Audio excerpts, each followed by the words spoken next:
Selon Human Rights Watch, il s'agit du pire épisode d'atrocité commis au Mali depuis 2012. Dans un rapport publié aujourd'hui, l'ONG indique que 300 civils ont été exécutés à la fin du mois de mars dans la localité de Moura, dans le centre du Mali. Human Rights Watch s'est notamment appuyé sur les témoignages de 19 survivants et témoins. L'opération militaire qui s'est déroulée à Moura avec de présumés mercenaires russes du groupe Wagner a été présentée par l'armée malienne comme un succès vendredi dernier. Et ce soir, dans un communiqué, elle indique avoir eu un comportement irréprochable à Moura. Fin de citation. Mais depuis plusieurs jours, de nombreuses enquêtes journalistiques ainsi que des sources locales et humanitaires parlent d'exécution de civils. Tentons d'y voir plus clair avec Ousmane Diallo, chercheur pour l'Afrique de l'Ouest au sein d'Amnesty International. Bonsoir et merci d'être avec nous. Amnesty International a également mené une enquête au sujet de l'opération de l'armée à Moura. Quels sont les éléments que vous avez pu recueillir à propos de ce qui s'est passé dans cette localité? Bonsoir et merci de m'avoir sur votre antenne. Sur les incidents de Moura, nous avons travaillé là-dessus depuis une semaine en fait. On a commencé à recevoir des échos de l'opération alors qu'elle était déjà en cours, où on recevait des bribes d'informations d'exécution extrajudiciaire.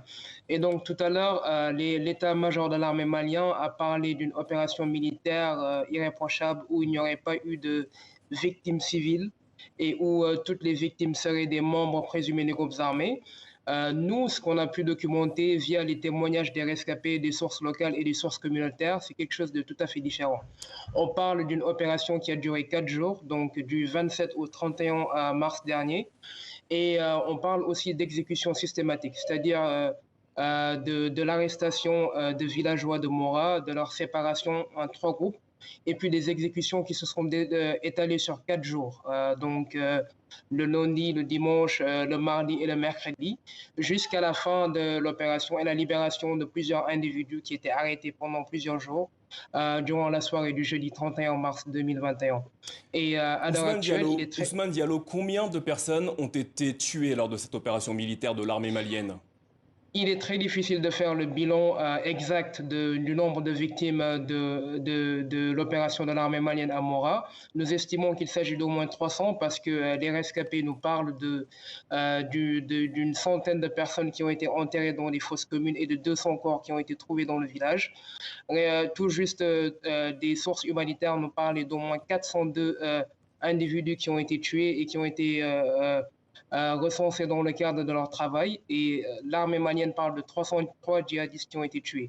Donc on voit qu'il y a une très grande disparité dans le nombre de victimes et il est fondamental qu'une enquête indépendante et crédible ait lieu pour établir la réalité des faits à Moura. Ousmane Diallo, toutes ces personnes appartenaient-elles à des groupes djihadistes? Non, en fait, la majorité de ces personnes-là, selon les témoignages que nous avons reçus, étaient des habitants de Moura, mais aussi des riverains, parce que l'opération a eu lieu le jour de la foire. Donc, il y avait beaucoup de forains dans la ville de Moura, des habitants des villages voisins qui étaient venus dans les marchés à bestiaux. Et les témoins aussi reconnaissent qu'il y avait des éléments djihadistes dans la foire de Moura, la journée du 27 mars dernier, lorsque l'opération militaire a commencé. Mais il est clair que la plupart des victimes qui ont été exécutées étaient des civils, n'étaient pas des membres des groupes armés. Ousmane Diallo, dans un communiqué paru ce soir, l'armée malienne rejette les allégations d'exaction. Que vous inspire ce communiqué? Nous attendions à un communiqué pareil de l'armée malienne rejetant les accusations, mais à l'heure actuelle, ils nous demandent de les croire sur les faits, alors qu'au cours des derniers mois, nous avons vu que l'armée malienne avait procédé à plusieurs exécutions extrajudiciaires, souvent en tandem avec leurs forces alliées russes, que ce soit à Dagane-Wotoro, que ce soit dans le cercle de Nyono, ou bien dans la commune de Djabali, ou bien dans le cercle de Mondoro. Si l'armée malienne est aussi confiante de ces faits et ne se reproche aucun crime dans le droit international, il n'y a aucune raison qui empêcherait une enquête crédible, que ce soit de la MINUSMA ou bien du Bureau des Nations Unies pour les droits de l'homme, d'aller à Moura, d'accéder au site et d'établir clairement la vérité des faits.